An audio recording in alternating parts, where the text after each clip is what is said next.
Off day ആണ്, കൂടാതെ ഒരു സാലറി ഡേയും കൂടെയാണ്. സോ ഉറപ്പായിട്ടും ഒരു കറക്കം അത് മസ്റ്റാണ്.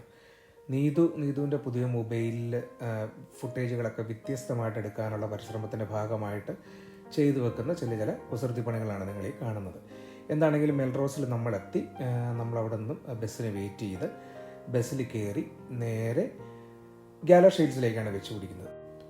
രാവിലെ തൊട്ട് കാര്യമായിട്ട് ഒന്നും തന്നെ കഴിക്കാത്തത് കൊണ്ട് ആദ്യം ഫുഡ് അടിക്കാം, അതിനുശേഷം കറക്കോ മറ്റു ഷോപ്പിങ്ങോ ഒക്കെ ആകാമെന്നുള്ള പ്ലാനിങ്ങിൽ ഞങ്ങൾ 2 ഹോട്ടൽ മൈൻഡിൽ കണ്ടു.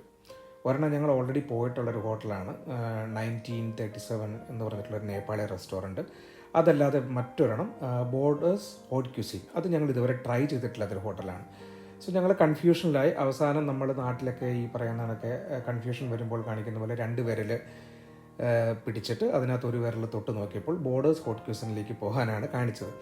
എനി ഹൗ നമ്മുടെ ഇൻറ്റ്യൂഷനെ ഫോളോ ചെയ്തുകൊണ്ട് നമ്മൾ നേരെ ബോർഡേഴ്സ് ഹോട്ട് ക്യൂസിനിലേക്ക് ചെന്നപ്പോഴാണ് അറിയുന്നത് അവിടെ നമുക്ക് സെൽഫ് സർവീസ് സെറ്റപ്പാണ്, ബഫയാണ്. അതായത് ഒരാൾക്ക് 16 പൗണ്ട്, അതിന് നമുക്ക് ഇഷ്ടമുള്ളിടത്തോളം ഫുഡ് കഴിക്കാം. അവിടെ അവൈലബിൾ ആയിട്ടുള്ള അവർ ഒരുക്കി വെച്ചിട്ടുള്ള ഫുഡ് എത്രത്തോളം വേണമെങ്കിലും കഴിക്കാം എന്നുള്ളൊരു ബഫേ സിസ്റ്റമാണ് അവിടെ ഉള്ളത് എന്ന് നമ്മൾ അറിയുന്നത്. നമ്മൾ ഇതിനു മുമ്പ് ബഫേ സിസ്റ്റം ഗാല ഷീൽസിൽ ഇതിനു മുമ്പ് കണ്ടിട്ടില്ല. നമ്മൾ അതുകൊണ്ട് തന്നെ എഡിംബറയാണ് അതിനുവേണ്ടി പോയിക്കൊണ്ടിരുന്നത്. എനി ഹൗ ബഫേ സിസ്റ്റം ഞങ്ങൾ ട്രൈ ചെയ്തു. സ്റ്റാർട്ടേഴ്സായിട്ട് ചിക്കൻ്റെ കുറച്ച് വെറൈറ്റീസ് എല്ലാം എടുത്തു, കുറച്ച് ചട്നീസും മറ്റു കാര്യങ്ങളൊക്കെ എടുത്തു.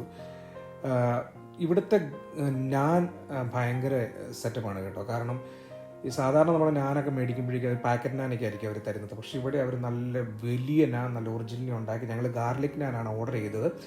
അതിന് മുകളിൽ കൂടെ ബട്ടറൊക്കെ ഇട്ട് നല്ല സോഫ്റ്റ് ആയിട്ടുള്ള നാനായിരുന്നു ഞങ്ങൾക്ക് കിട്ടിയിരുന്നത്. ആ നാനും കറികളും ഒക്കെ ട്രൈ ചെയ്തതിന് ശേഷം നമ്മൾ പിന്നെ പോയത് റൈസിലേക്കാണ്. പുലാവ് റൈസ് ഉണ്ടായിരുന്നു, അതുപോലെ വൈറ്റ് റൈസ് ഉണ്ടായിരുന്നു.